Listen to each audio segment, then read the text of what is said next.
आपली दिवाळी किती मस्त साजरी होती ना.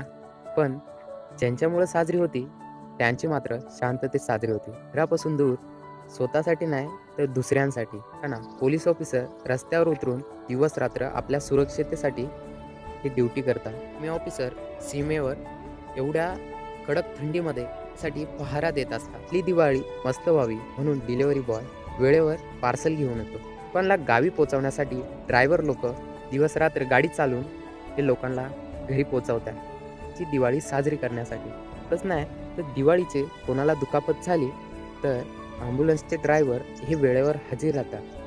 त्याच्या घरी अंधार होऊ नये म्हणून वीज कर्मचारी हे नेहमी लक्ष देऊन असतात त्या वीज बोर्डवर. मुलं घरची दिवाळी चांगली साजरी व्हावी म्हणून हे घरापासून दूर हे दिवस-रात्र काम करत असतात. दिवाळीत अन्नधान्य, भाजीपाला, दूध हे कमी पडू नये म्हणून शेतकरी हा दिवस-रात्र जागून तुमच्यापर्यंत हे पोहोचवतो. मित्रांनो, या सगळ्यांमुळं आपली दिवाळी चांगली साजरी होती. म्हणून मित्रांनो, जास्त काही नाही, यांच्यासाठी प्रार्थना करा आणि हे भेटल्यावर यांना दिवाळीच्या शुभेच्छा द्या. तुमच्याकडे काही भेटवस्तू असेल तर ती त्यांना नक्की द्या. हॅपी दिवाळी.